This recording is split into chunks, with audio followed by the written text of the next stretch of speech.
In the world of branding and advertising, creativity and innovation are not just tools, they're essential. Behind every effective campaign are dedicated individuals crafting them strategically to resonate and inspire. These are their stories. A website is only part of a marketing toolkit. The reason that this one came out so great is that they were very secure in the messaging that they wanted. They knew who their customer base was. I think that you have to have a strong brand. I don't want to toot my own horn, but then I realized, do I want somebody else putting their lips all over my horn? Probably not. So He starts breaking down. yeah. Alan's looking around. Ellie gets into it. Welcome to Behind the Craft. Today, I'm joined by Jessie Miracle. Jess is the web director at Brandcraft, a strategic brand agency that empowers businesses with brand and business strategies to own their next chapter. Through web design strategies, Jess plays a pivotal role in ensuring clients' online presence aligns seamlessly with their brand identity. Today, we're going to be diving into her journey to this role, exploring the intricate relationship between branding and web design, and discussing a standout project she led, the Feather and Folly Gin website. This project has garnered impressive accolades, including gold and silver awards at the local and regional levels, and a competitive spot at the National American Advertising Awards. Jess, welcome to this corner of the office. Thank you for welcoming me. I feel welcomed. Good. It was a long walk, I know, so yeah. I appreciate you making the trip. More than 3 steps. So yeah, I guess to get started, since this is your first time on the show, why don't you talk about yourself and your journey and how you got to this position as web director? Oh man. Well, I studied graphic design at Central Washington University, and then after I graduated, Tori hired me right after graduation. I interned with him during the summer of my senior year, and then he just hired me right after that. And then I just pretty much, for the most part, it was just me and him for a while. And I just did whatever he assigned me to do. I didn't really know a lot about web when I started. I graduated with a graphic design degree. Mm-hmm. I knew a little bit about HTML to start with because I had taken some classes in high school and middle school. So I kind of knew the basics, but that wasn't really not my interest at all. And Tori's like, why don't I explain everything about websites to you? And I'm like, I have no idea what you're talking about. Okay. DNS, SSL, all of these technical terms. I had no idea about any of that going into the job at Brandcraft. So everything that I've learned from Tori or through my own research. So how did that lead to now you're the director of web, so you must have at some point found some kind of enthusiasm for that? Yeah, I think that it's pretty cool when you get to see something that not only looks really cool and pretty, but also you can see how it functions. Mm-hmm. You can put in just numbers and letters and then see it makes something happen on the other side. I ended up really liking that part because it was for websites, you've got the visual puzzle, but you also have the functional puzzle, and I liked both sides of that. Mm-hmm. I liked being able to figure out how to get something to work.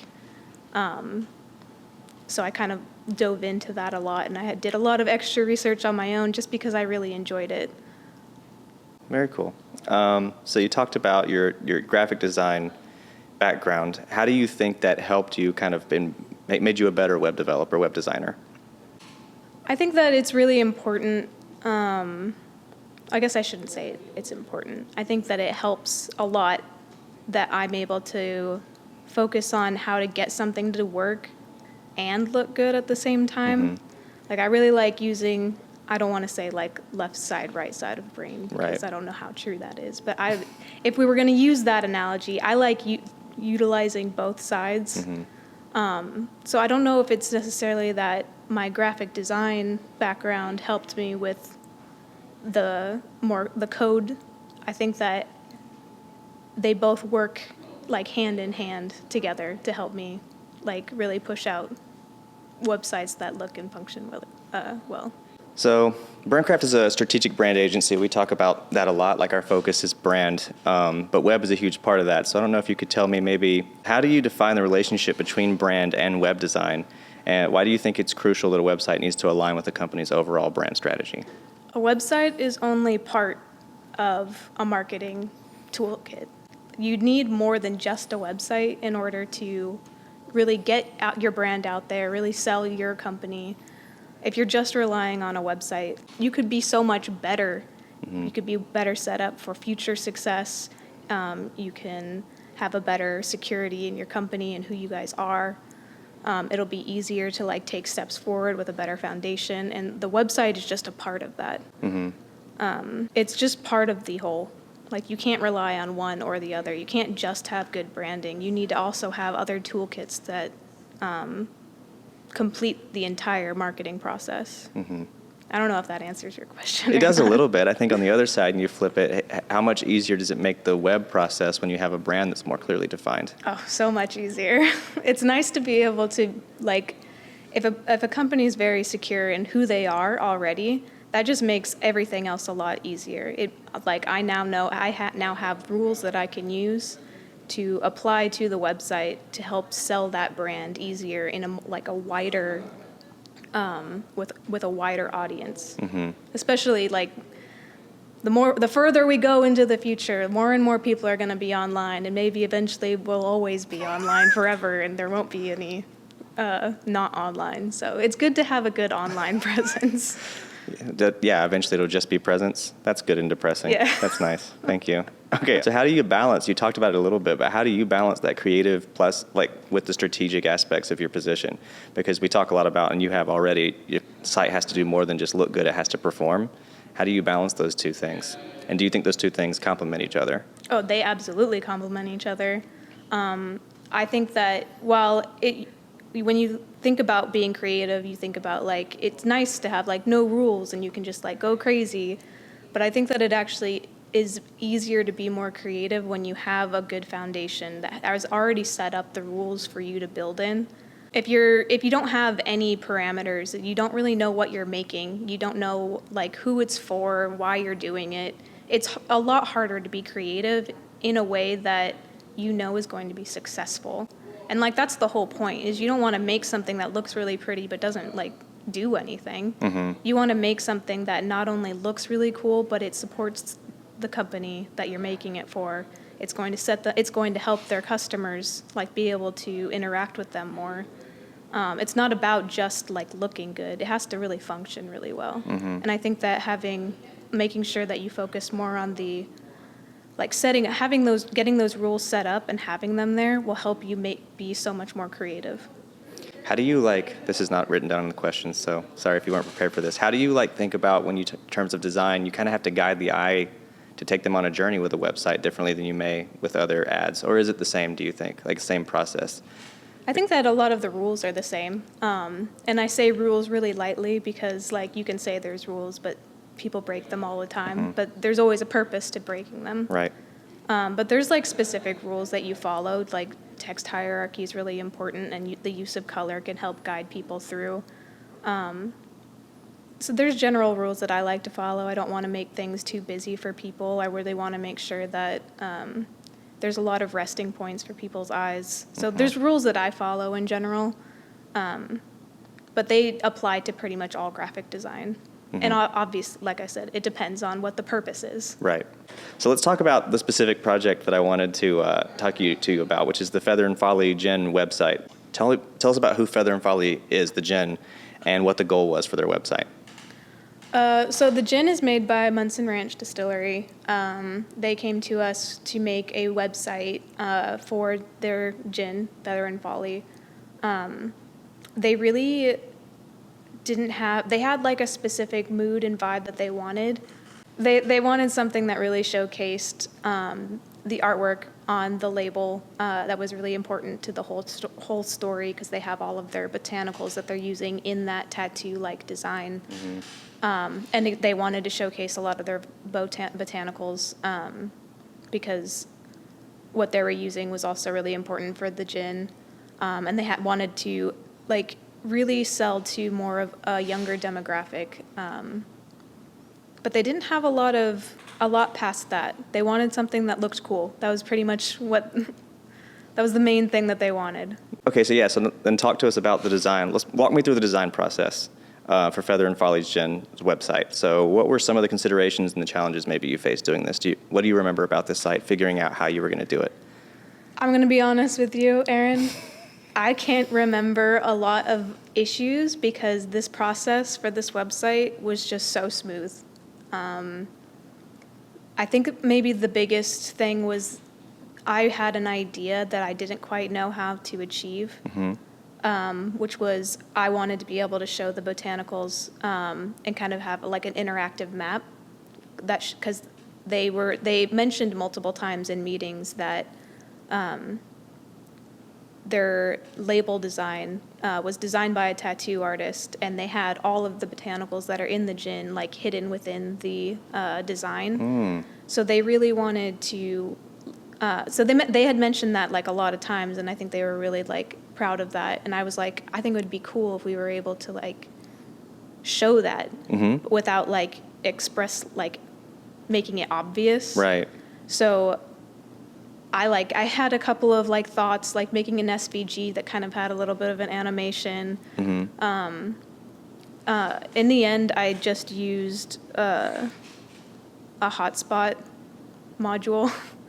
It fades everything that is not a botanical into the background, so you can immediately see which ones are botanicals, and then if you hover over them, you can see which are the yellow dots. Oh, I see, yeah. It tells you which botanical that is. So it's still kind of a cool interactive vibe. Super, yeah. And it took a while to figure that out. I had to do a lot of custom coding to get that. I say a lot, but it probably wasn't that much. In my mind, it was a lot, and I can't remember exactly how much it was. But. This is cool. I didn't catch this before. I was looking at the site just really quickly this morning because I was going to talk to you about it, and I didn't know about the tattoo artist background either. But it's so funny. The first thing I thought when I saw the homepage is I went, this makes me want to get a tattoo. So I didn't realize it was a tattoo. That makes a lot of sense. I was like, gosh, this makes me want to get a tattoo. Yeah, it's a super cool design. And it's really cool on their bottles too, because they have it like a raised spot gloss, so you can feel the texture on it. It's just a really cool bottle. Yeah, the photography helps a lot on this site too, which you clearly gave a lot of like room to show the photography and let the kind of show all that artwork is really cool. Seeing this, it's a very very cool, very modern design. Yeah, but that's the only like problem that I can remember having because. Like I said, it was such a smooth process. The client was really, they were a really good client. I think I showed them, I think Lexi had ended up showing them the site in a different meeting for a different project that we had with them. Oh, great. And then they were so excited that they approved it immediately, and I wasn't even, done with it yet. That's great. So it was just super smooth. Yeah, that's awesome. So you've already covered most of these other things. Was there any other key elements that you wanted to highlight that maybe you didn't talk about? I'll just ask the question in case, but you've spoken about a lot of stuff already. Yeah, it was, I guess this isn't really a problem, but it was a fun challenge finding photography of their botanicals because all of the bottle shots, they had their own photographer that did that. But I sourced all of the botanical images, and it was pretty difficult in a fun way to find stuff that fit the mood of the whole site. I didn't really make a lot of edits to any of the photos. I think I might have did a little bit of color alterations to make it a little bit more desaturated, a little bit darker, but for the most part they're pretty much as they were. But finding photos that were the actual botanical, right, but also fit the mood and vibe of the site. Because I had the vision from the very beginning to make this this is going to be a very heavily photograph site, whatever the word is. Photography focused, yeah. Yeah, there you go. There you go, yeah. So I needed to find really good photos that were interesting to look at, but also fit everything. It was a fun challenge, and I really like how it turned out. And then that frosted glass look was just something that I wanted to try out. Because I had seen it on some other sites, and I'm like, that looks cool. I want to do that on my next website. It's so and then cool. It does. It really does. It is so cool. I was going to mention that before. You brought it up before I did. I was going to say, this frosted glass thing is just so cool. And this photography is nice. You found good, especially this one. I don't know what it is, but it's texture. I think all their photos have texture. That's something that's cool and it's consistent, too. Even the ones that you added, they didn't supply. Like you talked about the texture on their label, the texture here.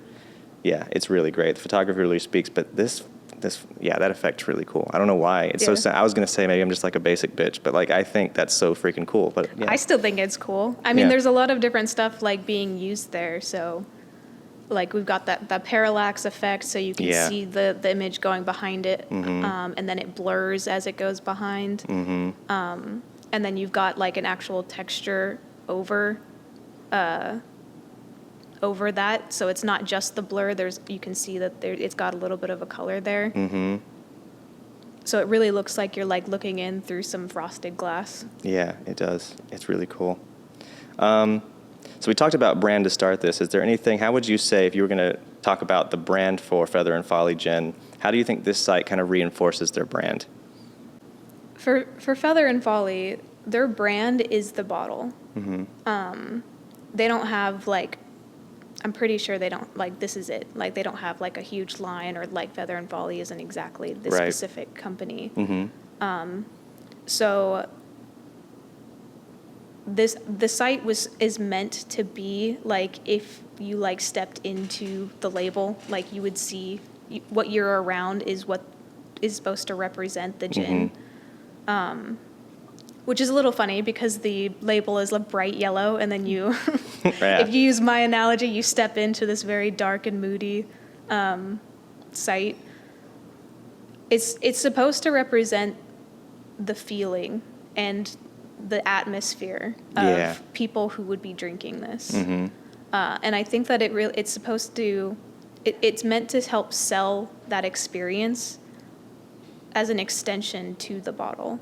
So if people like see it or they hear it and then they Google it, and then they come to the site, they're meant to be able to like really like almost like taste it in their mind, like just like looking at the visuals and everything. Yeah, I definitely do that. Like my mouth waters a little when I look at the botanicals section. That's interesting you say that too. I even thought, I don't think it's on purpose, but I even think the fact that it has a frosted glass, just a reminder of the glass, kind of brings back the bottle too.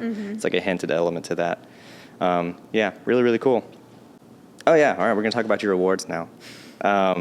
So you get to toot your own horn a little bit. No one likes to do that, but I always think that's weird. I don't want to toot my own horn, but then I realize, I'm like, do I want somebody else putting their lips all over my horn? Probably not. So it's probably better to toot your own. So the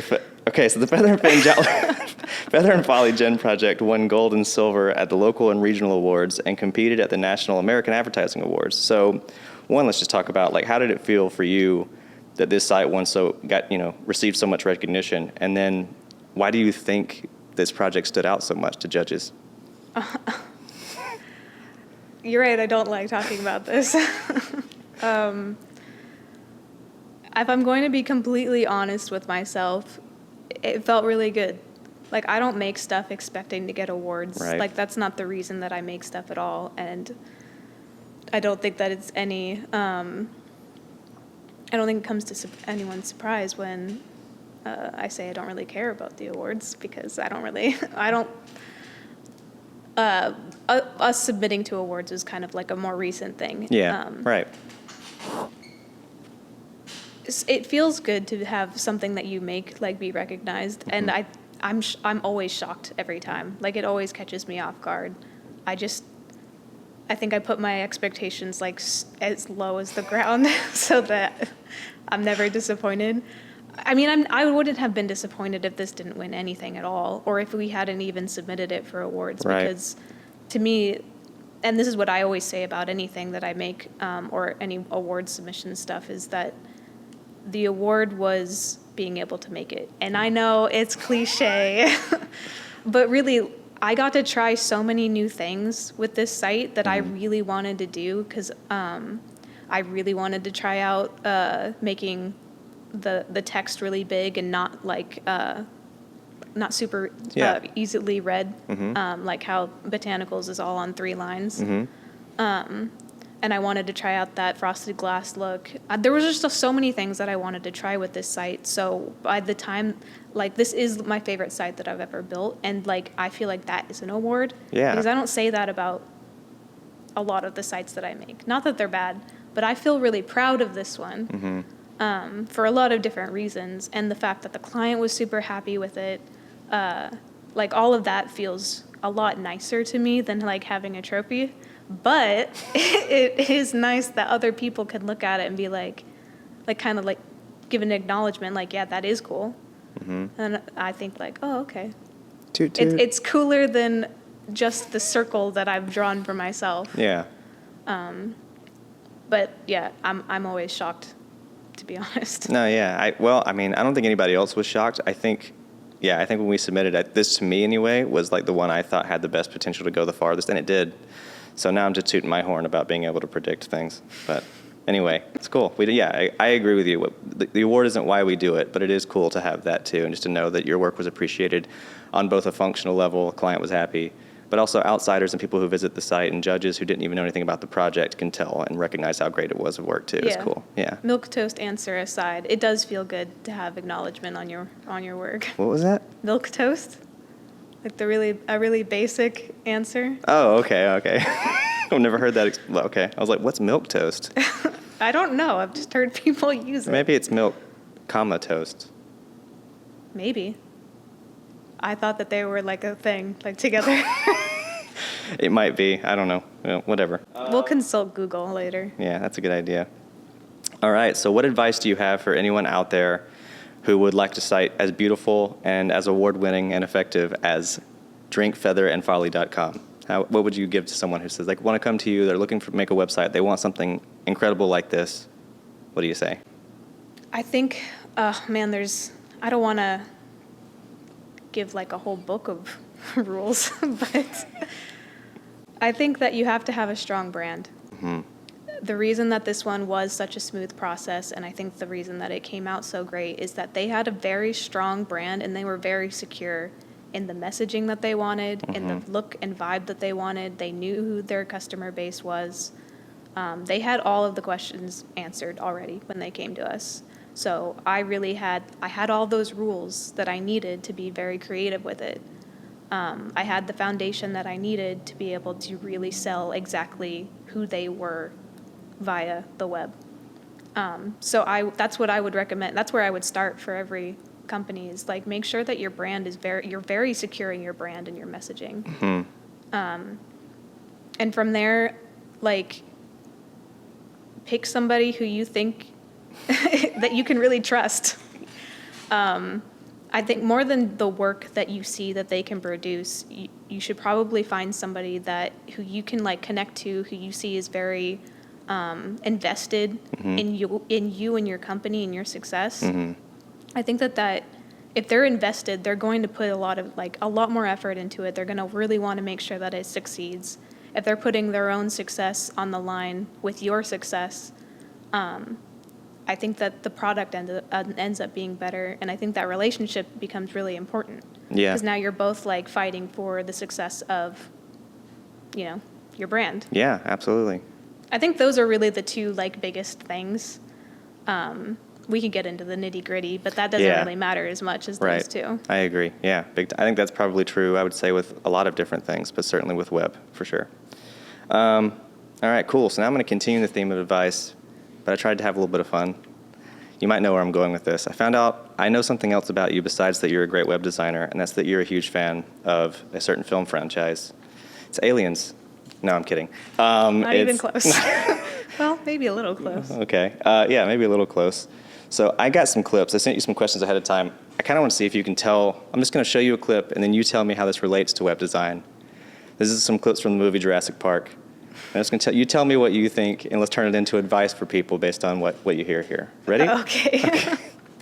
Our scientists have done things which nobody's ever done before. Yeah, but your scientists were so preoccupied with whether or not they could, they didn't stop to think if they should. For starters, man, I love Jeff Goldblum. Me too. Well, yeah, let's not get into that. And I really want to go home and watch the movie.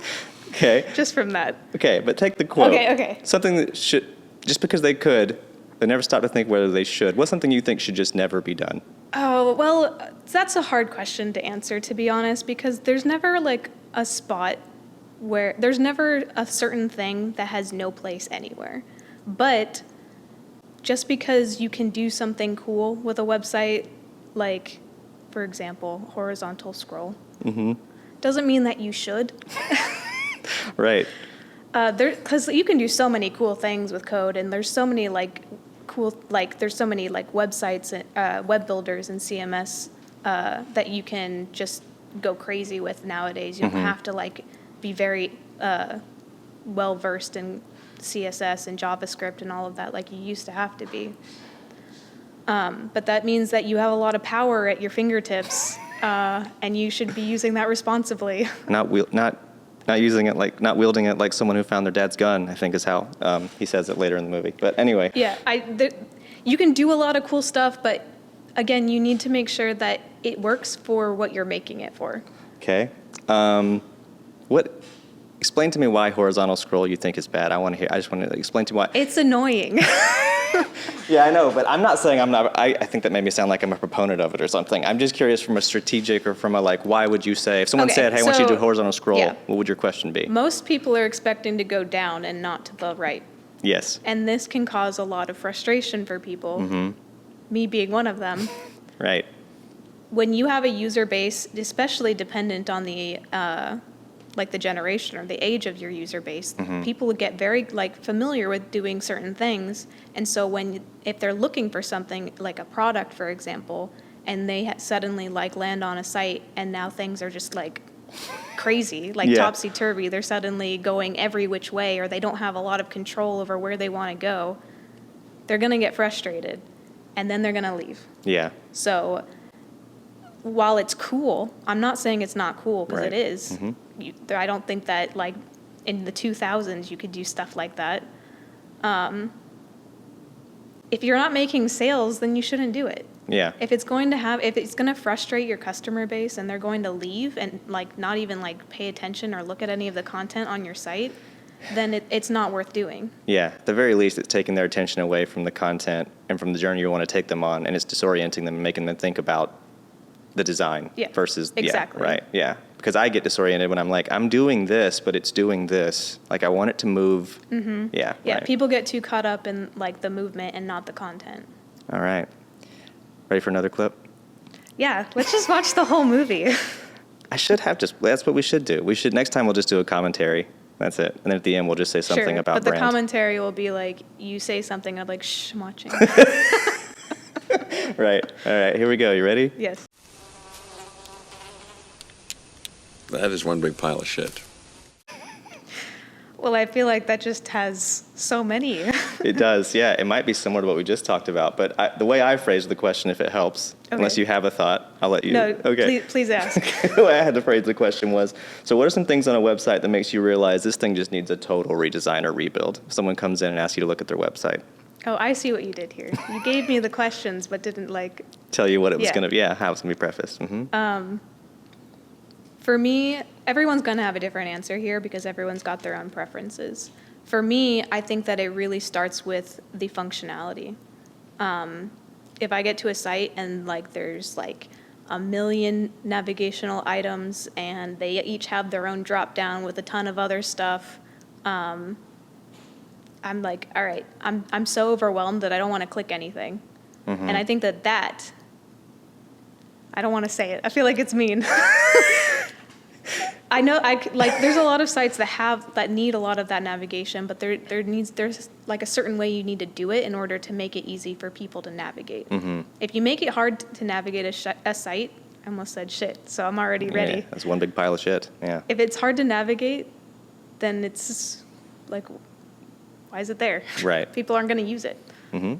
Cool. So that could be big pile of shit.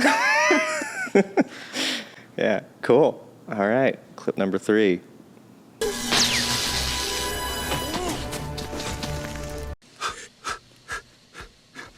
Tim! No, Tim! Good boy. Good boy. I'm going to need a little context. I wanted to see if you could guess the question on this one. Okay, so this is so you have a site you can only do so much on, whether it's a budget constraint or a time constraint, or maybe it's the client. This happens sometimes. We won't call anybody out. But you just know it's just not working. What are some ways that you think you can always get a site back on track or bring it back to life, a project back to life? Ooh, that one's a hard one because There could be a lot. I mean, it's really dependent on what happens. I think that making sure that everyone's on the same page in the project is really important. If like, it's so hard, especially if you're not like, the client can't come in, or you can't go to the client, it's all online. It's really important to make sure that you guys are all on the same page, because the client, I can guarantee you that both sides are assuming things that are just wrong. It happens to us all the time. The client is assuming that the designer doesn't like understand them because the last design that they received is like wasn't even close, and they didn't get to see any of the changes that they had requested specifically, and the designer could have like made those and then decided like, you know, this actually doesn't work very well, so they changed it to what they would recommend, but if they didn't communicate that, then you know, it's so easy to become disconnected in a project, that it's really important to make sure that if you feel like things are like slipping, or like people are getting like irritated, or there's something that's not quite adding up, to just like take a step back. Don't like start putting on the sirens and panicking and making like rash decisions. Just take a step back, take a breath, meet with the client, talk to them. Yeah. It's just really important to make sure that that communication is just always there. And don't assume that the client knows things. And even for the client, don't assume that the designers know everything either, because we're both professionals for our own things, but that doesn't mean that the things that are simple and like we don't even need to think about it for us is the same way for them. So true, yeah. So that would be what I would suggest, is like, you know, take a breath and meet up. Okay, very good. It's all an illusion. When we have control again. You never had control. That's the illusion. That is the illusion. Yes. So this question, if you don't remember, is ultimately the site isn't yours as the designer. So can you talk about how important it is to get invested in design and care about its success, while also balancing and knowing that that final call is ultimately on the client? Yeah. We, at the end of the day, we launch it and we're done. Like, we're generally hands off, which means it's not ours. We don't continue making sure that it's good unless the client, you know, comes to us and we have like a maintenance package with them, or that we're doing more work for them. We need to make sure that, I mean, sometimes it might not be the way that you wanted it to go. Like, maybe you had a really cool idea at the beginning and the client's like, that's just not who we are. Right. You have to be able to relinquish that, because the site's not for you. You're making something for somebody else. I think that that's hard to do, especially for a lot of newer designers. You go from like school, like you don't really have a lot of like client, at least I didn't. Right, yeah. You don't have a lot of like those client situations where you get that feedback. You get to make whatever, you get a prompt and you get to make whatever you want, but that's not what it is like in the client world at all. You don't get a prompt, you get the client saying, I don't know what I want until I see it, which is, it makes it a lot harder, and it's hard to like let go of like what you think is really cool. Because, you know, if you're making a site for an industrial power plant or whatever, for example, and that's not even close to what you like or are interested in, it's hard to like make something that you think is cool and that they think is cool, because you're probably not going to be very aligned on that. That's why I like to be able to start with those rules, because once you have those rules, you know the space where you can create, and that's when you can like make stuff that you think is cool, Like, but you mean, also works for the client. Yeah, so you mean like a solidified brand by rules, you mean? Yeah. Like having that Yes. brand figured out. I think that solves a lot of the two issues we just talked about, Yeah. actually. Having that brand, it's more clear what the direction is. Everyone knows that. They've already agreed to the brand on it, and so now you're creating within those, and then also, on this Yeah, side too. exactly. Like, communication, et cetera. And at the end of the day, you just have to like let go. Yeah, like this. So,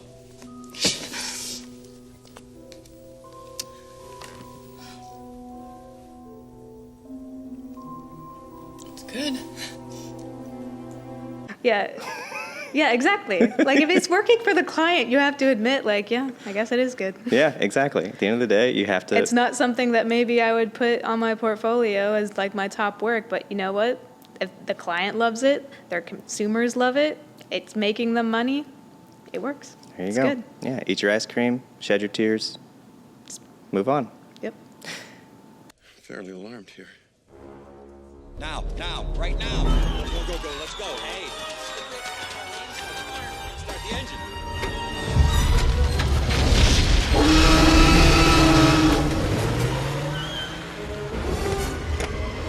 Must go faster. God. Finally saw a dinosaur. Yeah, why don't you have We're any dinosaur quotes? 5 clips in. You do actually have some dinosaurs on your dinosaur tour. I could do this all day. So the question I have with this one is about timelines. Must go faster. So what kind of timeline, realistically, should someone be expecting to get a great site that works and converts? How long does the process typically take? It takes as long as it takes. That's something that, I don't really have an answer to. I can give you like a basic answer of like what we usually say is like 10 to 12 weeks, but that doesn't mean that that's really how long it takes, because I hate like being a broken record on this, but like it really just depends. If the client doesn't have a good, strong brand, it'll take longer because you're essentially developing a brand while you're doing the website, and that can cause a lot of issues and a lot more back and forth, because the client's going to be a little bit more insecure. I don't want to use the word insecure because that's a little negative, but they're not as comfortable with the design direction being solely in a designer's hands, because like they don't know what they're supposed to look like. Right. Versus if, company knows exactly what they look like, they give you all the brand stuff and they're like, yeah, they're going to make it on brand. Right. We already have all of the details there. So if that would be a lot shorter of a timeline.